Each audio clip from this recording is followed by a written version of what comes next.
Hey guys, I know that this video is a little late and I said that I was gonna get it out sometime on Friday, and by the time you probably watch this, it's the day after. And it's just because I've been a bit busy with school, but now I'm here to talk to you about two shows that I watched over this week.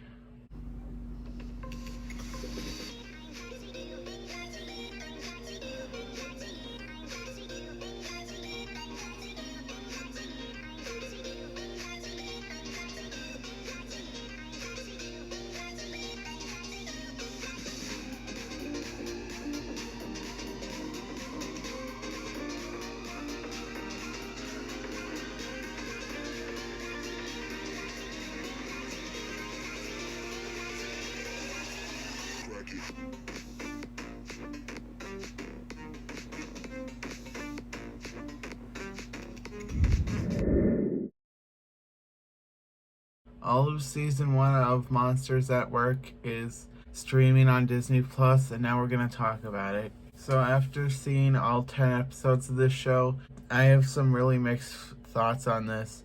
There's one half of this show that's really good, and then one half of that show that's pretty bad. One of my problems with this show is that it feels like filler.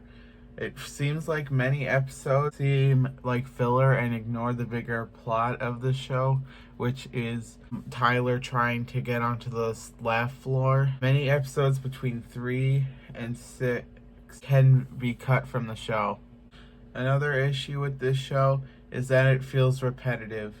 Most episodes feel the same, and it's basically one of the mifters like messing up in something, and he or she has to like hide it from everyone, and then everyone learns their lesson at the end. And it goes on for about half of the show's runtime, and after like the first 2 episodes of it going on, it got really old and repetitive. And I think that we could have been focusing more on Tyler trying to get to the laugh floor and Mike and Sully trying to manage Monsters Inc. now that they're using laugh power instead of scare power. Let's talk about the characters. Now, Tyler is a pretty good lead. He's pretty much likable for most of the runtime, but sometimes he really tries to get out of hanging out with Mift, and it feels kind of rude on his part, and it is a valuable lesson to put in the show, I believe. But I think they only needed to do it for 1 episode, and they do it for like 3. Now, the other Mifters are okay.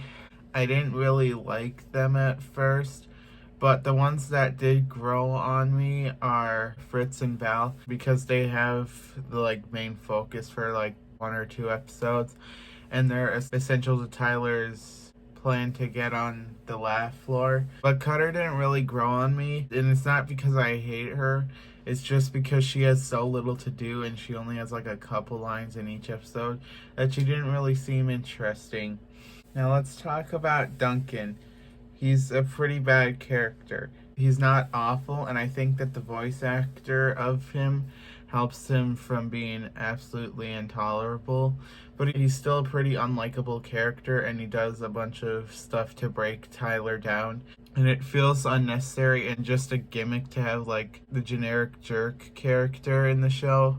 But again, he's not awful, and I think the voice actor actually does a pretty good job with him, and it was honestly kind of entertaining whenever he had a line of dialogue. Mike and Sully are still pretty good characters. They're only like in a third of the show, but they're still really fun together. I think that Mike is a lot better than Sully in this show, particularly because he has a lot more to do and Sully isn't in the show as much. Mike's jokes don't really land, but he's still really entertaining to watch. And Sully is too, even though he doesn't show up on screen that much, and he's not really a scene stealer, but he was still entertaining. Let's talk about the story. The main story is honestly pretty interesting and smart.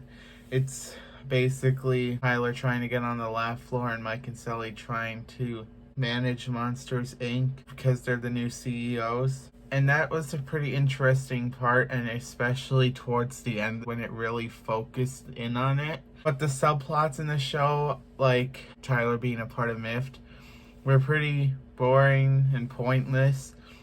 And I think that Mift was really only included in here for more monsters and also to make the show 10 episodes long when we really didn't need them in the show. And it would have been fine if it was something like 6 or 8. Overall, Monsters at Work has one half of the show that's pretty interesting, fun, and charming, but it also has another half to the show that's pretty boring, uninteresting, and feels like filler. And I would recommend you try it if you're a big fan of Monsters Inc. and Monsters University. But if you don't really like it after the first 2 episodes, then you should probably stop watching it. But in the end, I'm going to give Monsters at Work Season 1 a 6 out of 10. Thanks so much for watching. You can check out my second channel, Nerd Nation Vlogs, in the description. And I'll see you guys next time. Bye!